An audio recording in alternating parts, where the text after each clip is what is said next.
Gene Hackman didn't quietly fade away. Instead, he left behind a fortune that could send shockwaves through generations. Over $80 million in cash, real estate, hidden stocks, and investments no one dared speak of. But behind those jaw-dropping numbers lay a nightmare that tore apart every familial bond. Each dollar Hackman left didn't just fund mansions and million-dollar masterpieces, it bought secrets that would haunt, late-night phone calls filled with anguish, and letters never sent, but forever felt. That money? It didn't just signify wealth, it was a trail of dread, betrayal, and shattered dreams. Hackman didn't leave a legacy, he left a curse. Gene Hackman was once hailed as an immortal monument of Hollywood, a place where faces that once dazzled under the spotlight often fade into obscurity. Yet, even the brightest stars eventually slip silently into the night. In his final years, Hackman chose an unexpected path, one that was far removed from the public's perception of a silver screen legend. No grand tribute parties, no tearful goodbyes before the cameras, no memoirs spilling final secrets. Gene Hackman left Hollywood in the most understated, detached way possible. He vanished. New Mexico, with its vast solitude, had become familiar to him long before his departure. Since the 1980s, he'd made Santa Fe his home, a place just remote enough, just wild enough, to escape the blinding glare of the movie capital. The winding red dirt roads, dark pine forests, and howling winds at dusk offered a perfect backdrop for a star seeking to close the final chapter of his life. Locals often whispered about the tall, thin man with a face carved by time, riding his bicycle along the small hills each day.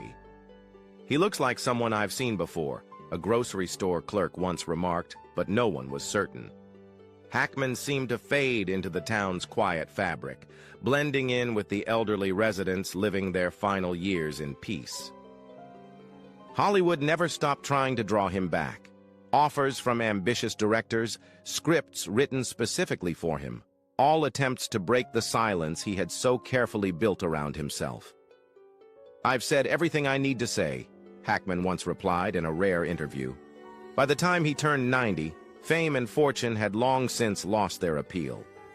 The only thing he truly sought was peace, a luxury he had never known amidst the constant frenzy of film sets. But that silence wasn't entirely by choice. As time passed, rumors began to swirl, and the darker truths of Gene Hackman's life slowly emerged through whispered stories from those close to him. It was said his health was deteriorating faster than anyone had anticipated. Fleeting heart pains, unnoticed bicycle falls in the middle of the road. The Gene Hackman of his final years was a mere shadow of the man he once was. Hackman's family life, according to unnamed sources, wasn't as picture-perfect as it appeared. He had 3 children from his first marriage to Faye Maltz, a 30-year union that ended in a bitter divorce. His daughter, Elizabeth Hackman, once spoke publicly about her father's emotional distance.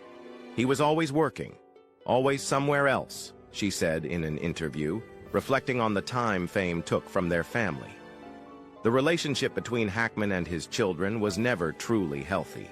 Though he provided well financially, moments like family dinners, teaching his children to ride bikes, or reading bedtime stories were nothing more than fantasies for his kids. Over time, the growing indifference between father and children became an insurmountable divide. Even when Hackman remarried Betsy Arakawa, a pianist 30 years his junior, the rift remained. The atmosphere between him and his children stayed tense, with many close to him revealing that his decision to retreat into seclusion wasn't just for rest, it was a means to escape the simmering conflicts within his own family. Family gatherings became rare, phone calls grew shorter, and even Christmas couldn't bring them together. Hackman never spoke of it, but those closest to him understood the truth. He feared the disappointment in his children's eyes. He had tried to make up for his absence with money, assets, and extravagant gifts sent from the West Coast to the cities where his children lived. But money, like the characters he once portrayed, couldn't buy the one thing that mattered most: connection and forgiveness. The estrangement between father and children reached its painful peak.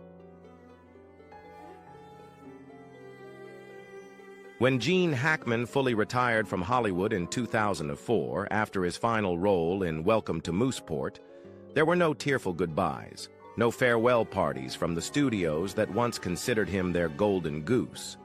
He simply vanished like a strange wind, leaving behind only vague rumors of a tragic, solitary existence. Santa Fe in Hackman's final years was like a vacuum, cut off from the world. He spent most of his time in a small wooden house, reading, writing, and painting landscapes. Those few who had the rare chance to encounter him in a local supermarket or gas station described a gaunt old man with deep-set eyes that still gleamed with sharpness. He seemed to carry the remnants of his former self, even if only in fleeting moments. It was said that Hackman liked to sit alone on his porch, watching the sunset paint the distant mountains red. Those were possibly the only moments in his final years when he felt truly free. No camera flashes, no false praise, no tangled relationships to complicate things. Just him, the wind, and the silent, unspoken thoughts that seemed to envelop him. But what truly unsettled those close to him were the rumors of a private fund, a shadow fund, that Hackman had set up in the mid-90s. No one knew exactly how it worked, where the money came from, or what its ultimate purpose was. Among the documents discovered after his passing was a handwritten letter from Hackman to himself, almost like a financial diary. The letter read, "I built this not to leave behind wealth, but to leave behind control." That statement haunted his children. It revealed a chilling truth. Gene Hackman never intended for his money to fall into anyone else's hands, not even his own family.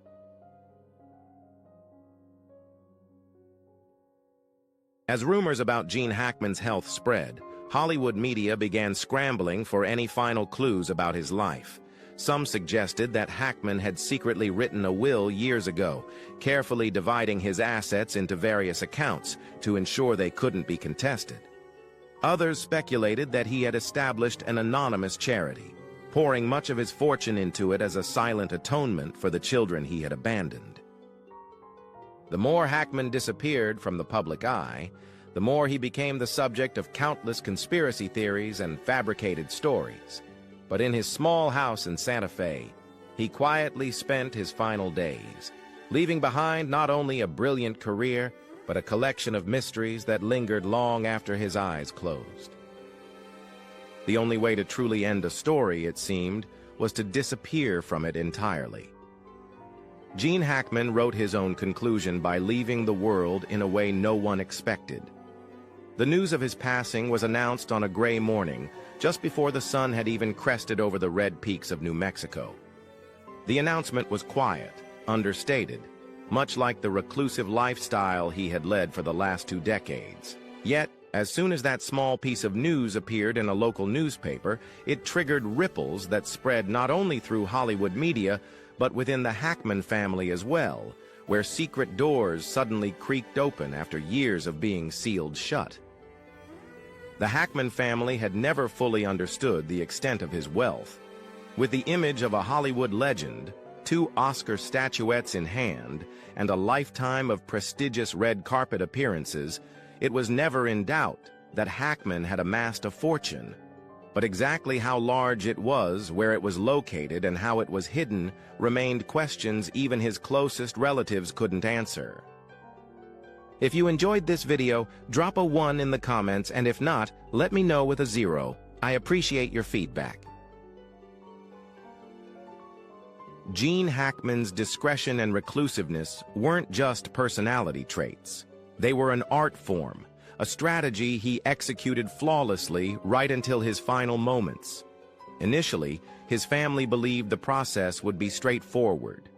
A handwritten will, notarized in 2001, was found, listing a few obvious assets: The house in Santa Fe, a bank account in California, and a vintage Hudson Hornet Hackman had cherished since his youth. The total estimated value was less than $5 million, a meager sum compared to his legendary reputation and illustrious career. But as they sifted through more old documents, the deeper they delved into seemingly anonymous bank accounts, a completely different picture began to unfold. The name Gene Hackman, it turned out, didn't just exist in the world of cinema. Since the 1990s, at the peak of his career, Hackman had begun quietly constructing a complex financial network interwoven with real estate, stocks, anonymous investment funds, and money discreetly transferred abroad. Hackman wasn't just a brilliant actor, he was a master of concealment in the financial world. The first to uncover this trail was the family lawyer, an elderly man who had worked with Hackman since the 70s.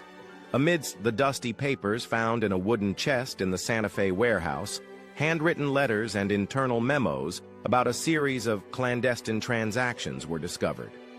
There were investments in fledgling tech companies, suburban Nevada land funds, and solar power plants in New Mexico, all registered under shell companies with no direct link to Hackman. But tracing the chain of transactions, each dollar led back to a single account, the original account Hackman had established in 1993, right after winning his second Oscar. After piecing together all the clues, the total value of the assets was estimated to exceed $80 million, a figure that shocked even his closest confidants. But what truly stunned the family wasn't just the amount of money, it was how Hackman had hidden it for all those years. No one knew exactly how he had done it, with whom, or why he chose such a path of secrecy. In some of the most mysterious transactions, Hackman had even used aliases through trust accounts established in Switzerland, the Cayman Islands, and Singapore. The biggest question remained: why had Gene Hackman hidden his fortune from his own family? Did he not trust them, or were there deeper secrets yet to be revealed? A hypothesis began to circulate, not from the press, but within the Hackman family itself. The children, who had grown up in the cold shadow of their famous father, now realized they had never truly understood him. Hackman wasn't just emotionally distant, he was financially distant as well. As if afraid that revealing even a fraction of his wealth would drag his life into endless disputes. So he chose to erect walls, creating financial layers so impenetrable that even his own children couldn't reach them. The appearance of this mysterious fund immediately sparked clandestine investigations. Lawyers, financial experts, and even private detectives were hired to trace the source, but all came up empty. Hackman had prepared for this moment long ago. Phantom accounts, layers of shell companies, untraceable cash transactions. Every time the family made a move, Hackman seemed to have been a decade ahead of them. When the family lawyer released the official asset declaration, most of what was recorded seemed like just the tip of the iceberg: the Santa Fe house, the vintage car, and a few bank deposits. The rest, the true fortune, still drifted somewhere in the financial shadows, known only to Hackman. Now that he was gone, that secret had become an unsolvable puzzle for his closest relatives. And in the midst of their frantic search, the Hackman family realized a stark truth. There were moments when they never truly belonged in Gene Hackman's life. He had lived like a solitary legend, loving money in his own way, hiding it like a part of his soul, and taking those secrets to his grave. That vast fortune, instead of becoming a family legacy, had become the wreckage of a man who chose to abandon everything, including his own family, to protect one thing: absolute control. The old wooden door of the Santa Fe house creaked dryly as it was opened, dim yellow light streaming through the doorway, seeping into the dusty space where the scent of decaying wood and old paper blended with the unmistakable aroma of homes long devoid of human presence. The Hackman family stood silently before the scene, a frozen world where time had stopped long ago, leaving only shattered pieces of memory scattered across the gray wooden floor. They didn't cry immediately upon hearing of Hackman's passing. The loss wasn't simply the departure of a father, husband, or grandfather. It felt like the aftershock of a subterranean earthquake, one that had been smoldering for years, now erupting and sweeping away everything from kinship and trust to long-buried secrets. That evening, gathered around the old wooden table, Gene Hackman's children opened each wooden box, each faded envelope found in the corner of the warehouse. No one was prepared for what they were about to face. Inside those weathered envelopes were not the wills or financial instructions they had hoped for, but handwritten letters, never sent, in Hackman's familiar trembling script. The first letter was written in the winter of 1995, just after Hackman had finished filming Crimson Tide. It was addressed to Christopher, his eldest son, whom Hackman hadn't spoken to directly for 15 years. The letter was short, just a few lines. "I know I've never been the father you wanted me to be, but you have to understand, I was never meant to belong to anyone, not even my own family."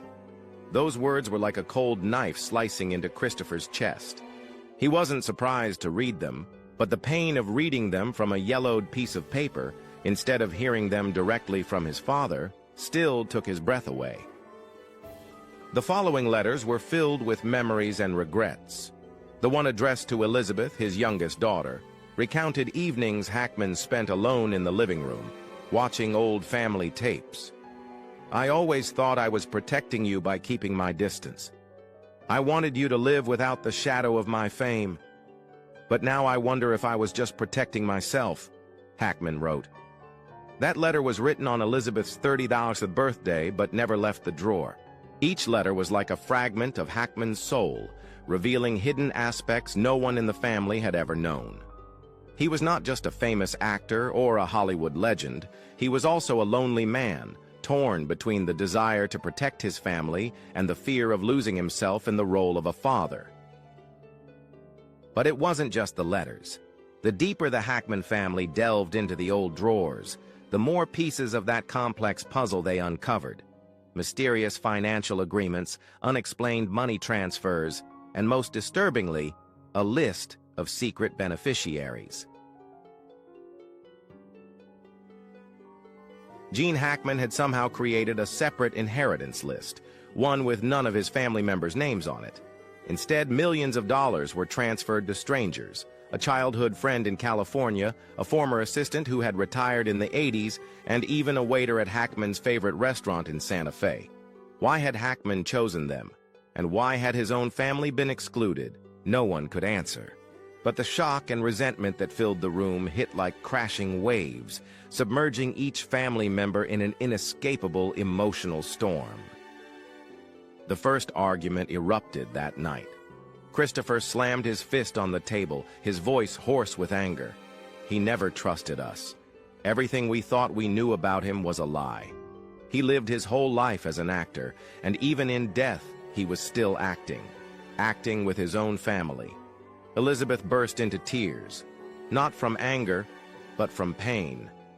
She clutched the old letters to her chest as if they were the last remaining piece of the father she had once idolized. Childhood memories of Sunday mornings, when Hackman sat reading the newspaper by the window, all suddenly faded before the harsh truth. Betsy Arakawa, Hackman's second wife, sat quietly in the corner of the room. Throughout their years together, she had never truly understood the man she called her husband. Hackman's weekly disappearances, rushed phone calls, and unannounced trips, all of it now formed a complete picture. Hackman wasn't just distant from his children, he had built walls even between himself and his life partner. But the emotional earthquake didn't stop there. When the family lawyer released the list of secret accounts that Hackman had left behind, the Hackman family was nearly paralyzed. A huge portion of the assets, over $20 million, had been secretly transferred by Hackman to an anonymous charity just months before his passing. This organization had no specific name, no public information, just a cold acronym, GH Legacy Fund. No one knew how this fund operated, where the money would go, or what Hackman's true purpose had been. But one thing was certain: Gene Hackman had chosen to trust strangers instead of his own family. In the old house, tears fell onto the wooden table, soaking through the old letters. The Hackman family had not only lost a father and husband, but also their last chance to understand, to reconcile, to hear those belated apologies. All that remained were torn letters, blurred memories, and an eternally unanswered question: who was Gene Hackman really? A failed father, or a lonely soul until his last breath? Some families are born to bask in the limelight, but others are born to bear the shadow of a legend, a shadow so large, so heavy, that even with millions of dollars in assets, they feel no different than being shackled. The Hackman family is a perfect example of that curse. The name Gene Hackman was not just a source of pride for Hollywood, but also a silent haunting for those who carried his blood. Christopher and Elizabeth, two children who grew up in the shadow of their father's fame, never escaped the label of Gene Hackman's children. Even as adults, with their own lives, the Hackman name followed them like a shadow. Their father's success didn't leave them with motivation. It left them with an invisible curse of comparison. Any achievement they made was measured against his Oscars, his iconic roles, never enough, never within reach. And when the secret doors to Hackman's wealth opened after his and Betsy Arakawa's deaths, that burden didn't lessen. It only tightened, turning into golden shackles, glittering, but tighter than ever. As the lawyers began reading the hundreds of pages of Hackman's will, each word seemed to detach from the paper, hovering in the silent room in Santa Fe. The assets, over $80 million, were clearly listed. Real estate, shares scattered across California and New Mexico, art collections, vintage cars, and secret investments. No one in the family had ever known the extent of it. We truly appreciate you for sticking around and watching our video. Leave a 2 in the comments to let me know you are still here with us. No one knew about the true extent of Hackman's assets, but along with those riches, he left behind a series of inheritance conditions that were chillingly strict.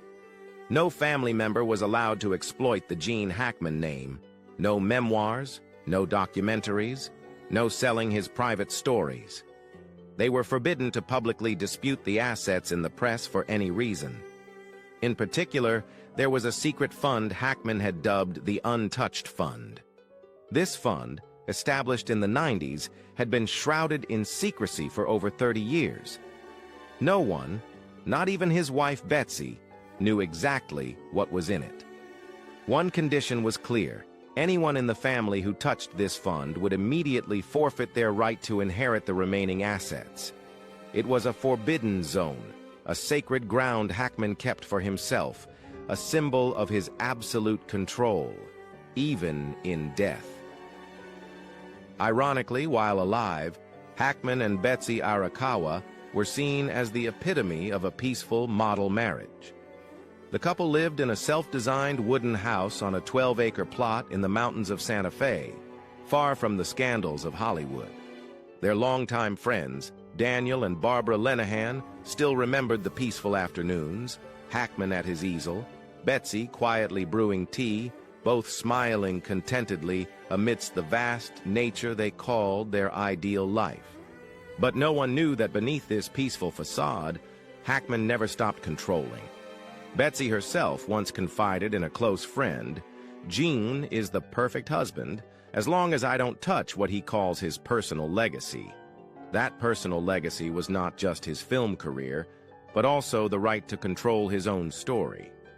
No one, not even his wife or children, was allowed to rewrite Gene Hackman's history. Christopher, the eldest son, felt the weight of bearing the Hackman name more than anyone. He dreamed of being a director, but every time he stepped onto a film set, his father's shadow loomed over him, turning him into a flawed version of Gene Hackman. Even when he switched careers to business, Christopher couldn't escape the expectant eyes that stifled any hope of individuality. When the will was announced, Christopher almost laughed aloud. He won, he thought bitterly. Even in death, he controls everything, even our thoughts. Elizabeth, the youngest daughter, the child who always hid in unfinished paintings, had hoped her father would leave her some sense of freedom. But the cold will extinguished that last hope.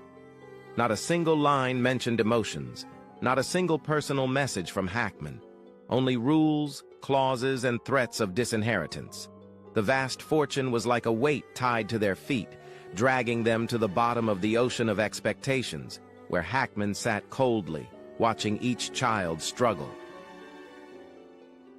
Amidst the disputes, rumors about the untouched fund spread throughout Hollywood and inheritance circles.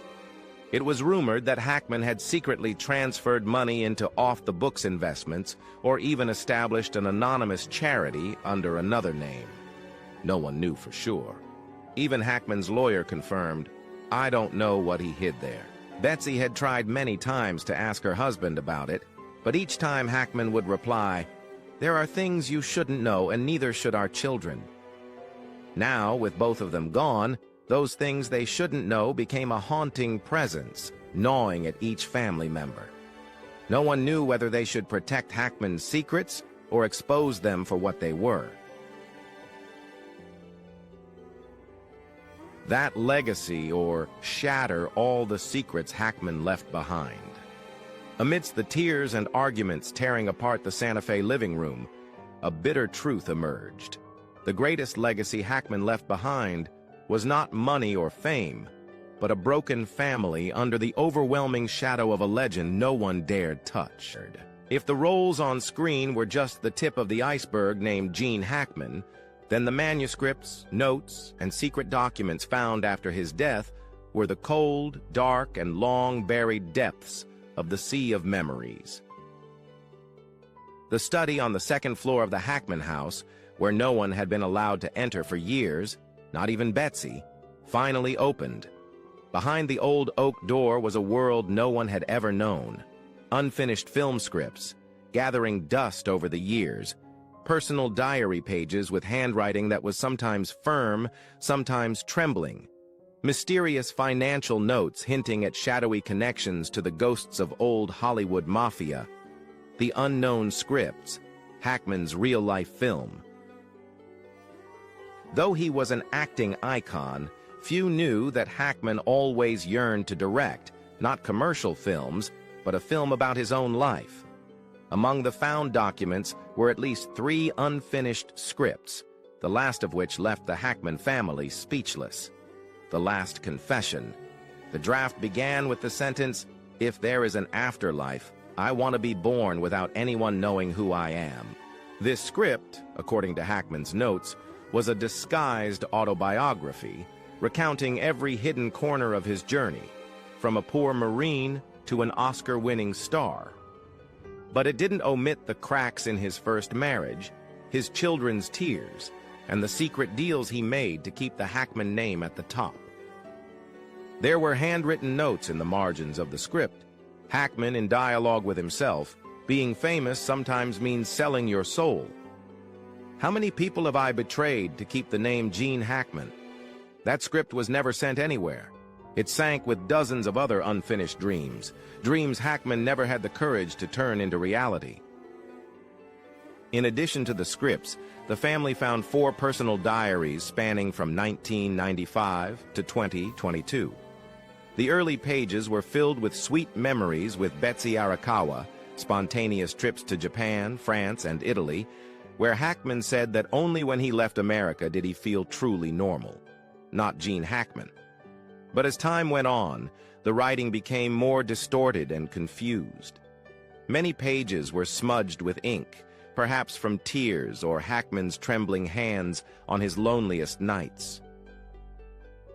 Some pages were torn out, leaving only deep pen marks on the paper, as if he had written things no one should know, then erased them himself.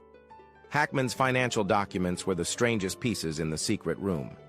In addition to the usual real estate and stock investments, there were millions of dollars in transfers to obscure private investment funds, mostly starting in the late 90s. The legacy Gene Hackman left behind was not just wealth, but chilling secrets. Among his hidden assets, a suspicious transaction list revealed payments to Frankie the Fox Catalano, a notorious Hollywood mafia boss. Hackman had known him since the 70s, and a note in Hackman's financial documents read, "Old debts paid one way or another." What these debts were, loans, secret agreements, or involvement in Hollywood's darker corners, remained unclear. Hackman's untouched fund had layers involving shell companies linked to Catalano, and even Betsy, his wife, knew nothing of these connections. When the truth was revealed, Betsy was gone, taking with her the trust she had in Hackman for decades. Hackman was gone, but the family slowly uncovered his secrets through each diary page, unfinished script, and hidden transaction. A silent confession from Hackman himself: "I am a legend on screen, but also a liar in real life." At the funeral, the family did not find victory in his fortune, but cracks in their relationships. Hackman's love for his children was cold and distant, leaving behind a legacy of expectations and untouchable secrets. The family remembered him not through warm moments, but through rare red carpet appearances and magazine interviews. Christopher Hackman, his eldest son, spent nights watching his father's films, searching for glimpses of the real man. Hackman wasn't a bad father, but a victim of his own fame, torn between being an icon and a normal man. Then a final secret surfaced. Hackman had established a $10 million charity to fund scholarships and schools for underprivileged children called The Other Gene, reflecting his true self, the boy who longed for normalcy. This secret atonement was his way of showing his children that he never forgot who he was. Hackman's life was filled with memories, but when the lights went out, only the echoes remained. His family inherited a mountain of wealth, but it was the shattered pieces of love and trust that weighed most heavily. The Oscar statuettes could be dusted, but the wounds in their hearts, nothing could heal.